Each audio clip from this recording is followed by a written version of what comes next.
The maintenance hangar at Denver International Airport fell silent except for the hum of fluorescent lights and the distant rumble of jets on the tarmac.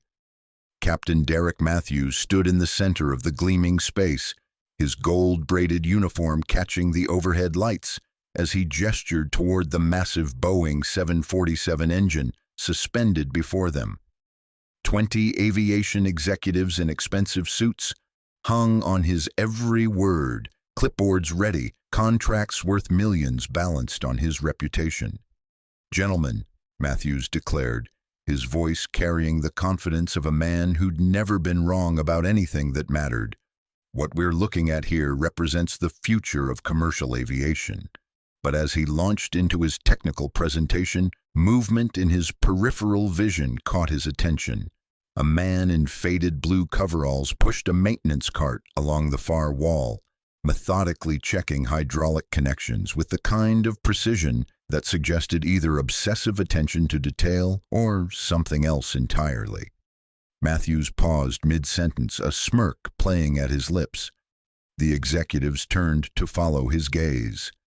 "Speaking of expertise," Matthews said, his voice dripping with theatrical amusement, "maybe we should ask our resident maintenance expert here about flight dynamics." The man at the hydraulic panel didn't look up, didn't acknowledge the comment, just continued his work with steady, practiced movements. But something about his posture, something about the way he held his shoulders, made one of the executives shift uncomfortably. "Go ahead," Matthews called out louder, playing to his audience. "Share some of that deep aviation knowledge with us."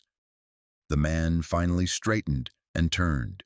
Steel gray eyes met Matthews' gaze across the hangar, and for just a moment something flickered in the air between them, a tension that had nothing to do with engines or contracts and everything to do with the kind of knowledge that couldn't be learned from textbooks. "I'm just here to do my job, sir," the man replied quietly, his voice carrying an undertone that made the hangar suddenly feel smaller. Matthews laughed, but it came out sharper than intended. "Well then, Mr. He paused, waiting. "Stone, Jack Stone.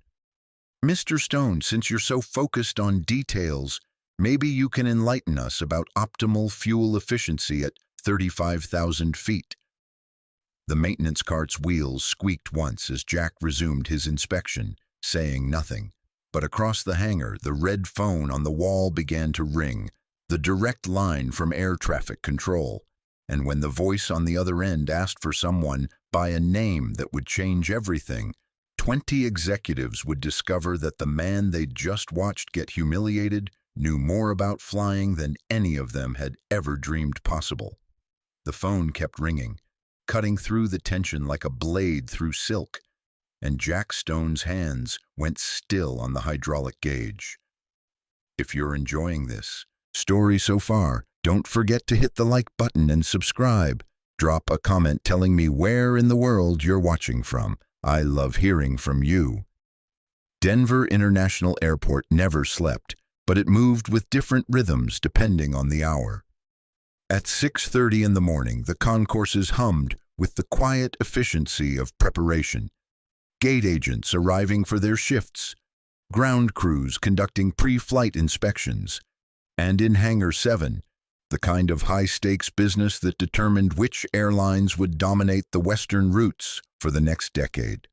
Jack Stone had been working since 4 a.m., the way he always did, not because United Airlines demanded it, but because 30 years of military precision had carved routines into his soul that civilian life couldn't touch. He moved through the massive hangar with the systematic thoroughness of a man who understood that overlooked details didn't just cost money, they cost lives. His coveralls were clean but worn, the fabric soft from countless washings.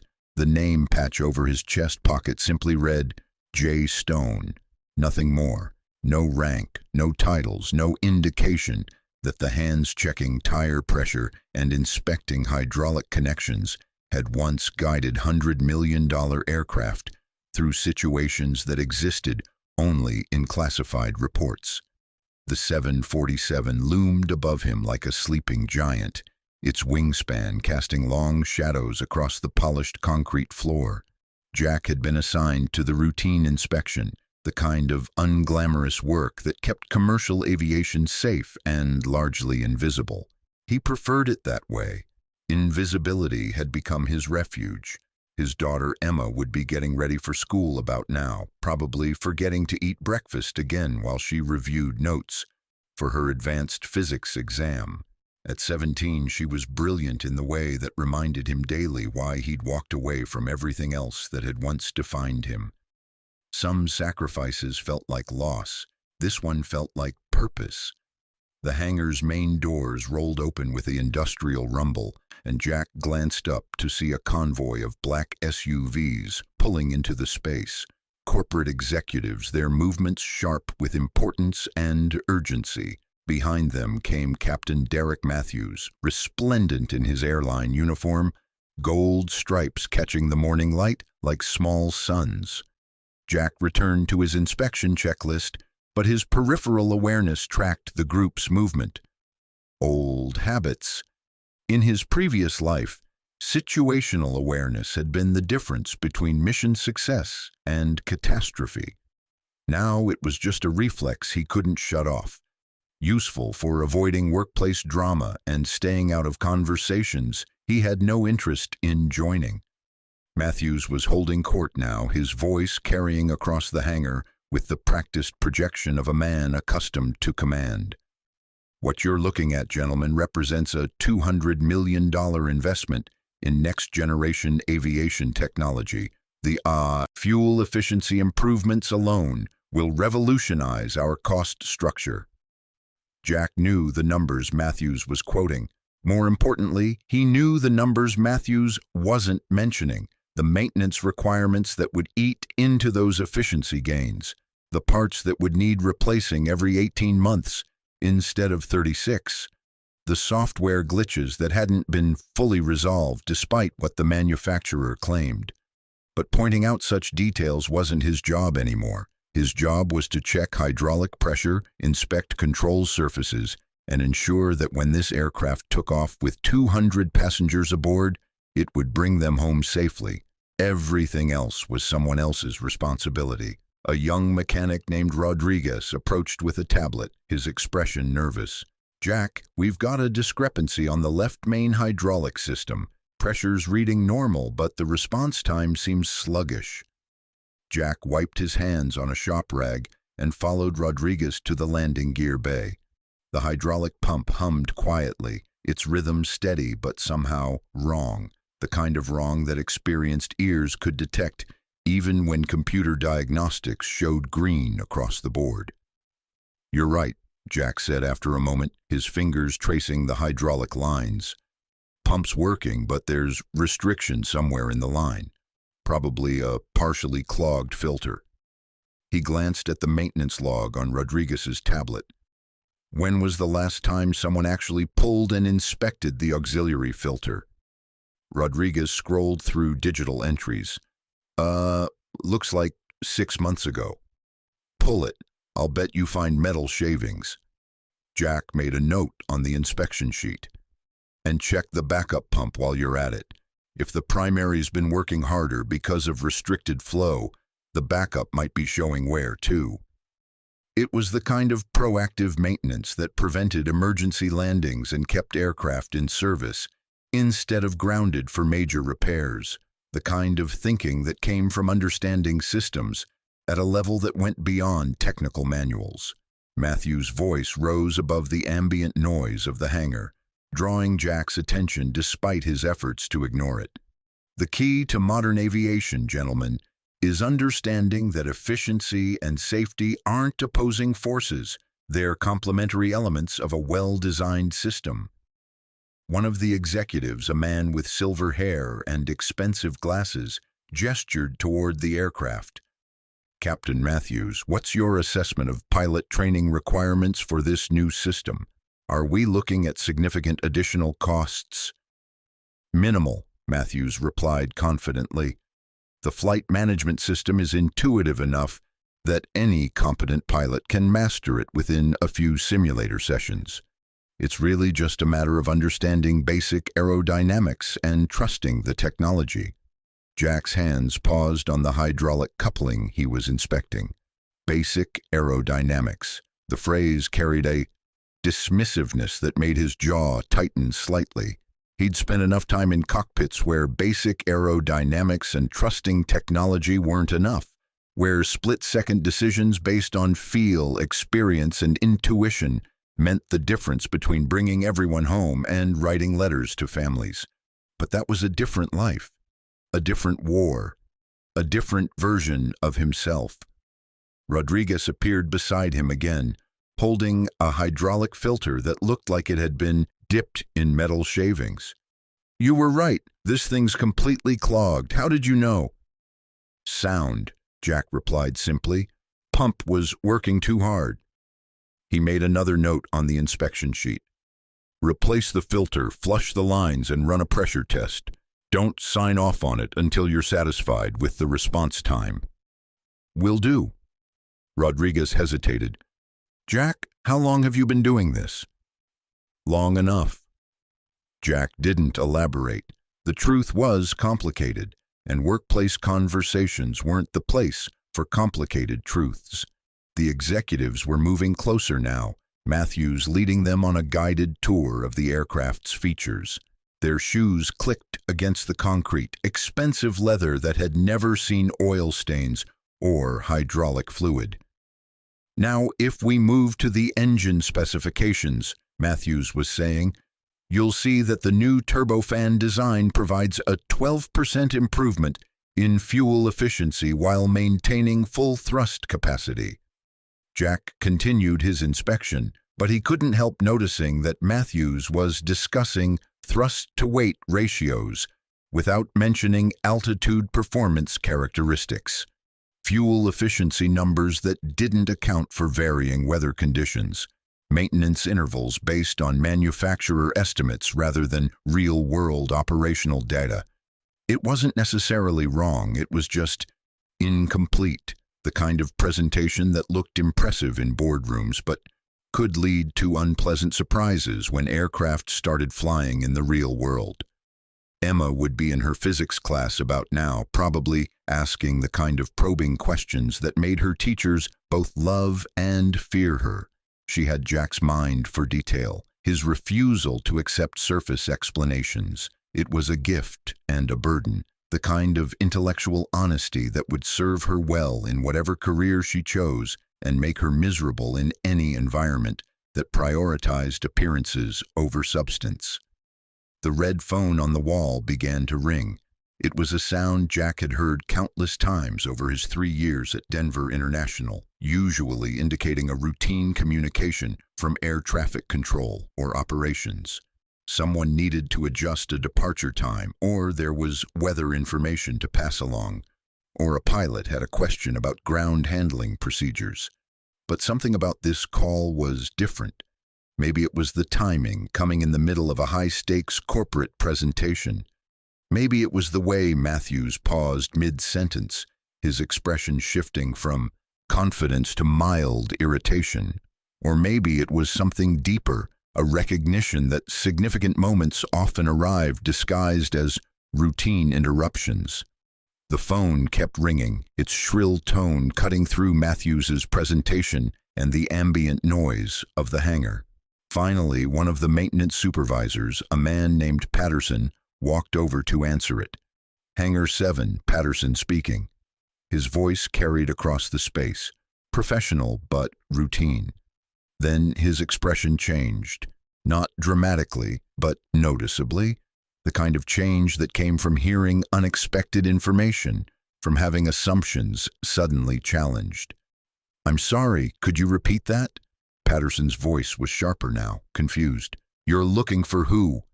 Jack's hands went still on the inspection checklist. Something in Patterson's tone, something in the quality of silence that had fallen over the hangar, made old instincts flicker to life. "Are you sure?" Patterson was saying. "I mean, let me check." He covered the phone's mouthpiece and turned toward the hangar floor. "Is there a Colonel Stone here?"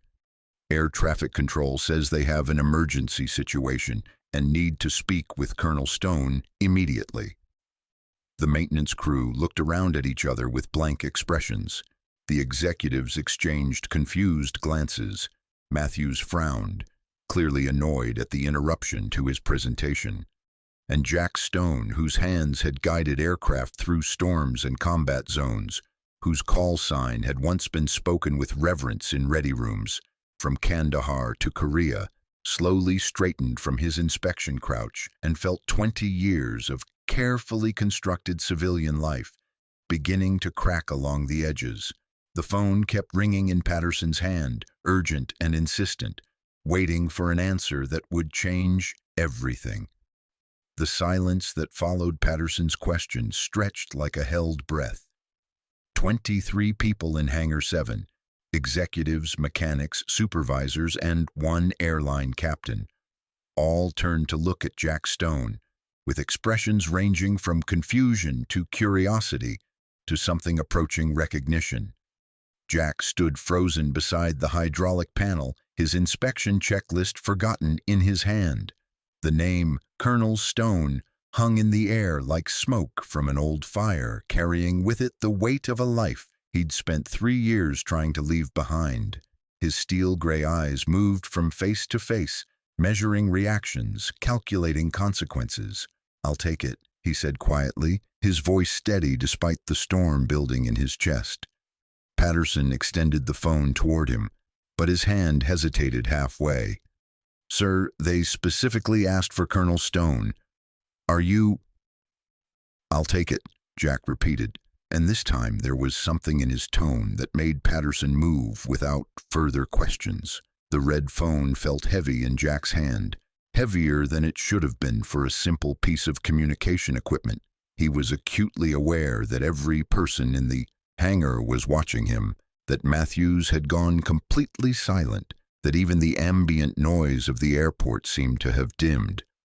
"This is Stone," he said into the receiver. The voice on the other end belonged to Sarah Chen, the senior air traffic controller he'd worked with on weather delays and gate assignments. But now her voice carried an urgency he'd never heard before, professional composure barely masking something close to panic. "Colonel Stone, thank God, we have a situation. Flight UA-847, Boeing 777, departed Denver 47 minutes ago, bound for Seattle, 218 souls on board." Sarah's words came rapid fire, the way they did during genuine emergencies. "They've lost primary hydraulics, backup system is failing, and they're reporting control surface problems. The captain is requesting emergency vectors back to Denver." Jack's mind shifted into a different mode, the civilian maintenance worker falling away like a discarded coat. Numbers, vectors, aircraft specifications, and emergency procedures filled the space where casual conversation used to live. "What's their current position and altitude?" he asked, his voice taking on the clipped efficiency of someone accustomed to life-or-death decisions. 90 miles northwest, flight level 370, descending through 350. Captain Morrison is a good pilot, but he's never dealt with cascading hydraulic failure. We need someone in the tower who understands 777 emergency procedures from a systems perspective. Around the hangar, the quality of listening had changed. Matthews was staring at Jack with an expression that had moved beyond confusion into something approaching recognition. The executives exchanged glances that suggested they were witnessing something they didn't understand but sensed was significant. "How much time do we have?" Jack asked. "At current speed and descent rate, maybe 25 minutes until they need to start final approach. Colonel, Morrison specifically asked for you. He said if Colonel Stone was anywhere near Denver, he needed you in that tower." Jack closed his eyes for a moment, and when he opened them, something fundamental had shifted, not just in his posture or expression, but in the way he occupied space. The man who had been carefully invisible for 3 years was stepping back into a version of himself, that commanded attention without asking for it. "Tell Morrison I'm on my way," he said. "And Sarah, patch me through to him directly. I need to talk to him before I get there." The hangar erupted in whispers as Jack handed the phone back to Patterson and turned toward his tool cart. But Matthews stepped into his path, gold stripes glinting under the fluorescent lights. "Wait just a minute," Matthews said, his voice carrying the authority of someone unused to being upstaged. "Who exactly are you, and why is air traffic control calling you Colonel?" Jack met his gaze steadily. Around them, conversations had stopped. Even the distant noise of aircraft movement seemed muted, as if the airport itself was holding its breath. "I'm exactly who I said I was," Jack replied quietly. "I'm Jack Stone, and I work maintenance on commercial aircraft." "That's not an answer." "It's the only answer that matters right now." Jack moved to step around Matthews, but the captain shifted to block him again. "Look, I don't know what kind of game you're playing, but I'm the senior pilot in this facility, and if there's an emergency situation, it goes through proper channels, which means it goes through me." Something flickered behind Jack's eyes, a glimpse of steel that made several people take an unconscious step backward. When he spoke, his voice remained quiet, but it carried the unmistakable weight of absolute authority. "Captain Matthews, in approximately 23 minutes, Captain Morrison is going to attempt an emergency landing with compromised flight controls. He's going to need guidance from someone who understands how to fly a crippled 777 when the manual procedures don't apply. You can either help me get to that tower, or you can explain to 218 families why your ego was more important than their loved ones' lives." The words landed like physical blows. Matthew's face flushed red, then pale. Around the hangar, the maintenance crew was already moving, gathering equipment and clearing pathways with the kind of efficiency that suggested they'd recognize something their superiors had missed. Rodriguez appeared at Jack's side with his jacket and radio. "Colonel, my truck's right outside. I can have you at the tower in 4 minutes. "Rodriguez, how did you—" "My dad flew C-130s in Afghanistan. He used to tell stories about a pilot who could land anything with wings when nobody else could figure out how." Rodriguez's voice was respectful, almost reverent. "Call sign Miracle. Said you brought his squadron home when their bird took AAA fire over Kabul." Jack accepted the jacket and radio, his movements becoming more focused with each passing second. The transformation was remarkable, not dramatic or showy, but profound. The man who had been carefully invisible was revealing himself to be someone who had never truly been ordinary at all. "What's the aircraft status?" one of the executives asked, his business concerns temporarily forgotten. Jack was already moving toward the door, but he answered without turning around. 777 with cascading hydraulic failure means they're losing the ability to control elevator and rudder surfaces. At altitude, it's manageable. During landing approach, it's potentially catastrophic." Potentially? Now Jack did turn, and the look he gave them was the kind reserved for people who asked simple questions about complex problems. If Captain Morrison follows standard emergency procedures, he'll probably get them down alive. If he needs to deviate from the manual because the situation deteriorates, he'll need help from someone who's been there before. Matthews found his voice again, though it came out strained. "Been where before?" "In a cockpit where the book doesn't have answers." Jack was almost to the door when Patterson called out, "Colonel, the radio frequency for approach control is 119.7, I know." And then he was gone, leaving behind a hangar full of people trying to process what they'd just witnessed. Matthews stood in the center of the space, his carefully constructed presentation forgotten, staring at the door through which a maintenance worker had just walked out and a legend had walked in.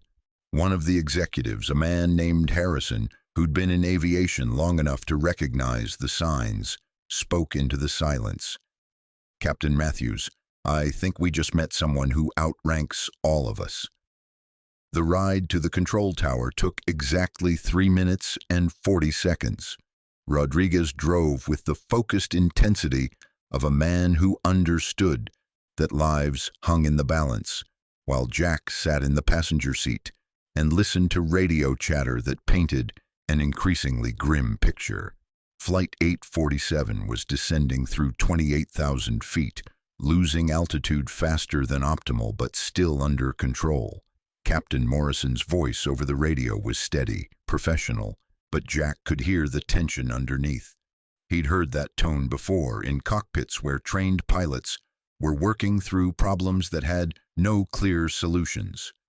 "Colonel," Rodriguez said as they pulled up to the tower, "whatever happened between you and the Air Force, whatever made you walk away, my dad said it was bullshit, said politics got in the way of good people doing the right thing." Jack paused with his hand on the door handle. "Your dad's a good man, but sometimes walking away is the right thing, even when people still need you." The question hung between them as Jack climbed out of the truck. In the distance, he could see aircraft holding in patterns, normal airport operations suspended while controllers dealt with the emergency.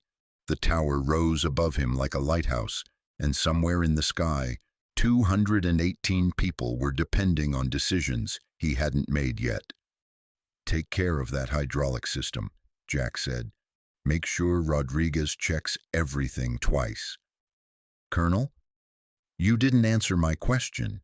Jack looked back at the young mechanic, seeing something of his younger self in the earnest expression. "Sometimes, Rodriguez, walking away is how you make sure you're still there when people really need you." The tower elevator carried him up 30 floors in what felt like 30 seconds. When the doors opened, he stepped into a world he'd left behind but never truly forgotten. The controlled chaos of air traffic control during an emergency. Voices layered over radio static, radar screens painting stories of metal and altitude and human judgment under pressure. Sarah Chen turned as he entered, relief flooding her face. "Colonel Stone, thank God. Morrison's requesting direct communication. He says the situation is deteriorating." Jack accepted the headset and microphone, feeling the familiar weight of responsibility settling across his shoulders. Through the tower's windows, he could see the afternoon sky, clear and blue and deceptively peaceful. "United 847, this is Denver Tower. Colonel Stone on frequency." The response came immediately, Morrison's voice tight with controlled urgency. "Colonel, it's good to hear your voice. We've got a problem up here that's not in any manual I've ever read." "Talk to me, Captain." "Started as primary hydraulic failure, standard emergency procedure. But when we activated the backup system, we started getting contradictory readings from the flight management computer. Rudder response is intermittent, and the elevator controls are fighting us on descent angle." Jack closed his eyes, visualizing the aircraft systems, running through failure scenarios in his mind. Around him, the tower buzzed with activity, but his focus narrowed to the voice in his headset and the lives depending on the next few decisions. "Morrison, what's your current fuel state?" "Approximately 45 minutes remaining." "And passenger status?" "We've got them in brace position, but they're scared. Flight attendants are doing their job. But people aren't stupid. They know something's wrong." Through the tower windows, Jack could see a small crowd gathering in the terminal, faces pressed against glass, watching the sky. Somewhere down there, Emma was probably getting out of school, unaware that her father was about to step back into a world he'd sworn he'd left behind. "Morrison, I need you to try something that's not in the manual. Are you ready to copy?" "Go ahead, Colonel." "Reduce power to 60% on both engines. Maintain current heading and altitude. We're going to use aerodynamic pressure to help control your descent instead of fighting against compromised hydraulic systems. Static filled the radio for a moment, then Morrison's voice came back, steady but questioning. "Colonel, that's going to put us below recommended approach speed for this aircraft weight." "I know. Trust me on this one." Another pause, longer this time. In the background, Jack could hear Morrison conferring with his first officer, voices too low to make out words, but tone suggesting debate. Finally, Morrison came back on frequency. "Roger, Colonel, reducing power to 60%. And, Colonel, this better work." "It will work, Morrison, but we're not done yet." Around the tower, controllers and supervisors were gathering, drawn by the unusual nature of the emergency and the presence of someone whose reputation had preceded him into the room. Sarah Chen watched the radar screen with intense focus, tracking Flight 847's progress as it began the delicate process of returning home. Jack keyed the microphone again. "Morrison, in about 12 minutes, I'm going to ask you to do something that's going to feel completely wrong. When I give you the word, I need you to trust me and follow my instructions exactly." "Understood, Colonel." "And Morrison, tell your passengers that they're in good hands. Tell them that sometimes the best pilots are the ones who know when to throw away the book and fly by feel." Through the tower windows, the afternoon sun was beginning to sink toward the Rocky Mountains, painting the sky in shades of gold and orange. In 12 minutes, Jack Stone was going to guide a crippled aircraft and 218 souls safely back to Earth, using skills he'd thought he'd never need again, and instincts he'd tried to bury in the routine work of checking hydraulic systems and inspecting landing gear. But first, he had to make a phone call. "Sarah, I need to use your phone." "Local call." She handed him the receiver without question. Jack dialed a number he knew by heart, listening to it ring once, twice, 3 times before a familiar voice answered. "Hello?" "Emma, it's Dad." "Dad? Why are you calling from the airport? Is everything okay?" Jack looked out at the sky, where an aircraft was beginning its descent toward an uncertain landing, and felt the weight of fatherhood colliding with the weight of responsibility in ways he'd hoped never to experience again. "Everything's going to be fine, sweetheart. I just wanted to hear your voice and tell you I love you." "Dad, you're scaring me. What's going on?" "I'm about to help some people get home safely. I may be a little late tonight, but I'll see you for dinner." "And Emma?" "Yeah? Sometimes the things we walk away from come back when we need them most. Remember that, okay?" After he hung up, Jack stood at the tower window and watched Flight 847's navigation lights blinking against the evening sky. In 10 minutes, he was going to ask Captain Morrison to do something that would either save 218 lives or haunt him forever. But for now, he allowed himself one last moment to be Jack Stone, maintenance worker and father before becoming Colonel Stone, the pilot they used to call Miracle, one more time. If you're hooked on this story, make sure to subscribe and turn on notifications so you never miss an upload. Your support means everything and helps me bring you more emotional stories like this one.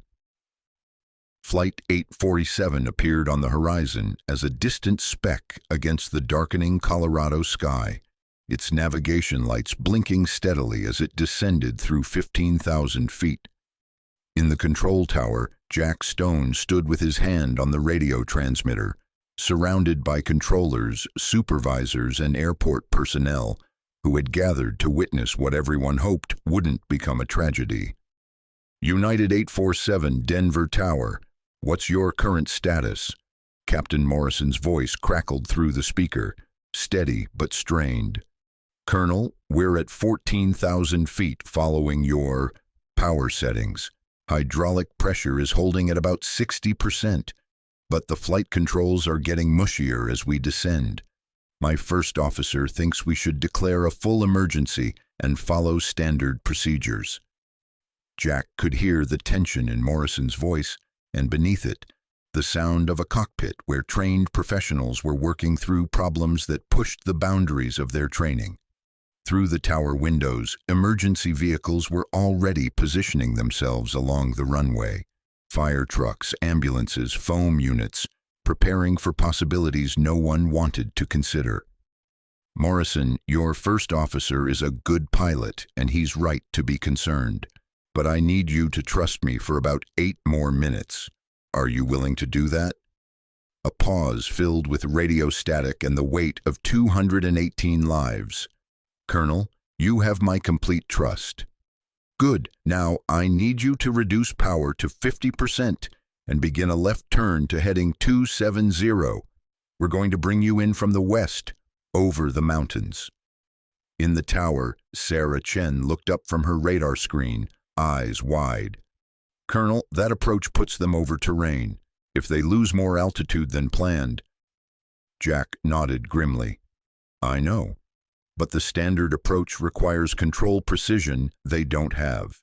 This way they can use gravity and natural airflow to help stabilize the aircraft. Emergency Response Coordinator Mike Patterson approached with a clipboard and a worried expression. Colonel Stone, we need to know how many casualties to prepare for. The hospital wants numbers. Jack turned to face him, and something in his expression made Patterson step back slightly. Mike, we're not preparing for casualties. We're preparing for a successful landing. Make sure those foam trucks are positioned at the 1,000-foot markers, not at the crash site positions. But sir, protocol dictates. Protocol doesn't cover this situation. Jack's voice carried the quiet authority of someone who had commanded in situations where protocol became irrelevant. We're landing this aircraft safely because that's what we do, period. Through the radio, Morrison's voice cut through the tension. Colonel, we're getting some turbulence over the foothills. Aircraft feels unstable. Jack keyed the microphone immediately. Morrison, that's normal. You're flying through mountain wave turbulence, but it's actually going to help us. The air movement is going to give you better control response. Stay with the power settings and trust what you're feeling. Around the tower, the gathered personnel watched radar screens and listened to radio chatter with the kind of focused intensity that came during genuine emergencies. But Jack's attention was completely absorbed by the voice in his headset and the mental picture of an aircraft fighting its way home against compromised systems and gathering darkness. Down in Hangar 7, Captain Derek Matthews stood among the forgotten executives, their million-dollar presentation reduced to irrelevance by the drama unfolding overhead. He'd been monitoring radio traffic on a portable scanner, listening to exchanges between the tower and Flight 847 with growing recognition and something that might have been shame. Sir? Rodriguez appeared beside him, still holding the hydraulic filter they'd pulled from the 747 earlier. That was really him, wasn't it? Colonel Stone. Matthews nodded slowly, his earlier arrogance replaced by something approaching humility. Yes, Rodriguez, that was really him. My dad told me about a mission in Afghanistan where a transport got hit by ground fire and lost most of its control surfaces. Said Colonel Stone talked the pilot through a landing that shouldn't have been possible. Saved 43 Marines. What happened to him? Matthews asked quietly. Why is he working maintenance instead of flying? Rodriguez shrugged. Dad said the military doesn't always know how to handle people who color outside the lines. Sometimes the best ones get pushed out because they make the politicians nervous. In the tower, Jack's radio crackled again. Colonel, we're 5 miles out, beginning final approach. Hydraulic pressure just dropped to 40%, and the elevator controls are barely responding.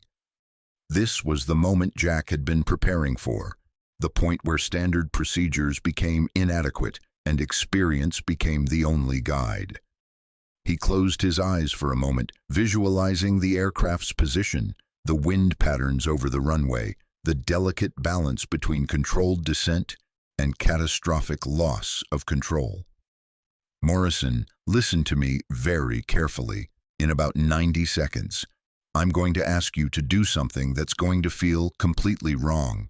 When I give the word, I need you to increase power to 90% and pull back on the yoke. Colonel, that's going to put us nose high at low altitude. That's exactly what we're trained never to do. I know, but with compromised hydraulics, you need to use engine power and airspeed to control your descent rate instead of relying on control surfaces. Trust me on this. Through the tower windows, Flight 847 was visible now as more than just a navigation light, a silver speck against the mountains descending toward Denver International with the careful precision of a wounded bird finding its way home. Sarah Chen called out altitude and position updates. 1,200 feet, 3 miles out, on glide path but speeds below normal approach velocity. Jack keyed the microphone. Morrison now. Power to 90%, gentle back pressure on the yoke. For a moment that lasted forever. The radio was silent except for the sound of engines spooling up and the controlled breathing of a pilot fighting every instinct his training had instilled in him. Then Morrison's voice came back, incredulous but relieved. Colonel, it's working. I've got control response back. Descent rate is stabilizing. Around the tower, the gathered personnel released collective breaths they didn't realize they'd been holding. But Jack's focus never wavered, his attention completely absorbed by the final moments of an approach that would either vindicate 30 years of experience or haunt him forever. Morrison, maintain power settings. You're looking good. Runway in sight? Roger, runway in sight. Passengers are in brace position, cabin crew secured. Outstanding. You're going to touch down long and firm, but you're going to touch down safely. Trust your instincts from here. Flight 847 crossed the runway threshold at exactly the right altitude. Its landing gear extended and locked. Engines at power settings that violated every standard procedure but provided the control authority Morrison needed to guide the aircraft safely to Earth. The touchdown was firm but controlled, and as the 777 rolled down the runway trailing a plume of tire smoke, emergency vehicles followed at a discreet distance, ready but unnecessary. United 847 safely on the ground. Morrison's voice carried a mixture of relief and amazement.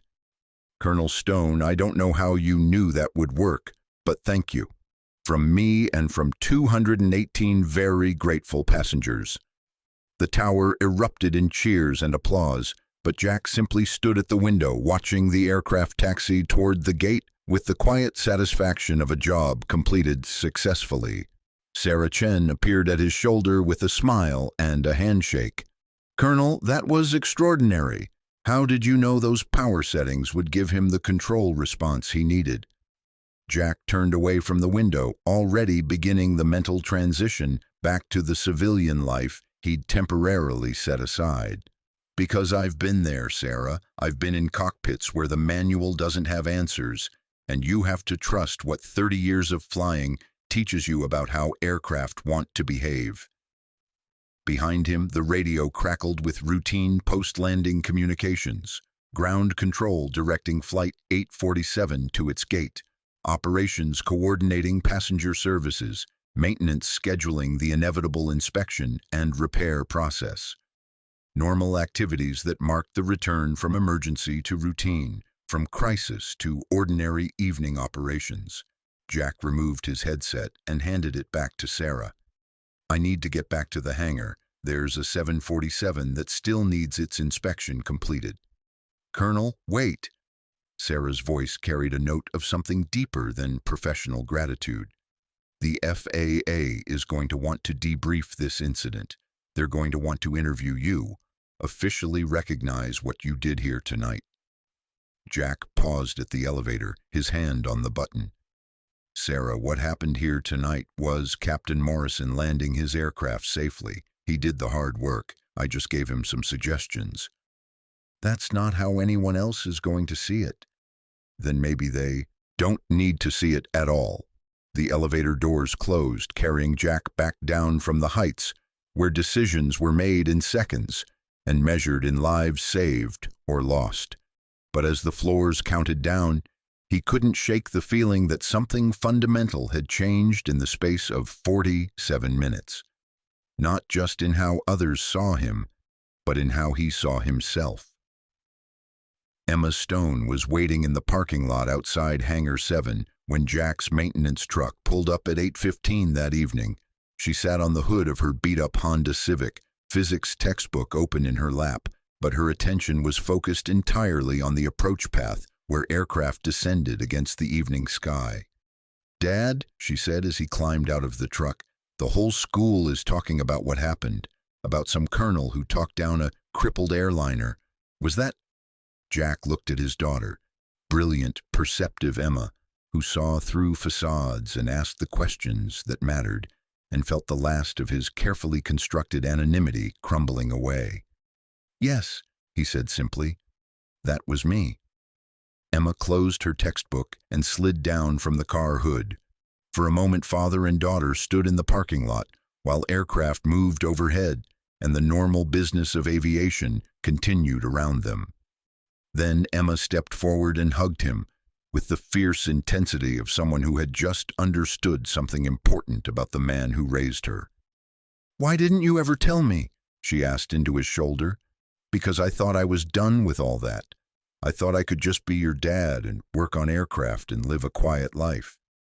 Emma pulled back to look at him, her eyes bright with unshed tears and something that might have been pride.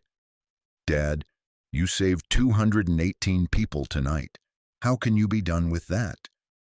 Before Jack could answer, the hangar doors rolled open and a small crowd emerged. Rodriguez and Patterson and several other maintenance crew members, followed by Captain Matthews and the executives who had witnessed the beginning of the afternoon's drama. They approached carefully, respectfully, the way people approached someone they had fundamentally misjudged. Matthews stepped forward first, his earlier arrogance replaced by something approaching humility. "Colonel Stone, I owe you an apology and an explanation." Jack shook his head. "Captain, you don't owe me anything. You were doing your job, and I was doing mine." "No, I was showing off for a crowd and making assumptions about people I didn't understand." Matthews glanced at Emma, then back at Jack. "I've been in aviation for 15 years, and I've never seen anything like what you did in that tower tonight." Rodriguez appeared beside them with a shy smile and an envelope. "Colonel, this came through company channels about an hour ago, from the passengers on Flight 847. Jack opened the envelope and found a single sheet of paper covered with signatures and brief messages. "Thank you. God bless you, hero. Our families will never forget." The words blurred slightly as he read them, each signature representing a life that continued because of decisions made in a control tower and skills learned in cockpits far from Denver International. Emma read over his shoulder, her voice soft. "Dad, look at this one." At the bottom of the page, in careful handwriting, someone had written, "Colonel Stone, my daughter is 6 years old. Tonight she gets to grow up because of you. How do I teach her to say thank you for something like that?" Jack folded the paper carefully and slipped it into his jacket pocket. Around him, the small crowd waited for words that could somehow encompass the magnitude of what had happened. The lives touched, the assumptions challenged, the legends proved real. "You know," he said finally, his voice carrying across the evening air, "I spent 3 years thinking I was done with flying, done with emergencies, done with making decisions that mattered. But tonight reminded me that some skills aren't jobs. They're responsibilities, and responsibilities don't retire just because you want them to." Matthews nodded slowly. "Colonel, United Airlines would be honored to have you back in a cockpit. Any position you want, any route you choose. The company needs pilots with your experience." Jack looked at his daughter, who was watching him with the kind of attention that suggested she understood this was a moment that would define their future. Then he looked at the hangar, where aircraft waited for inspection and maintenance crews worked to keep passengers safe in ways that rarely made headlines. "Thank you for the offer, Captain, but I think I'm exactly where I belong.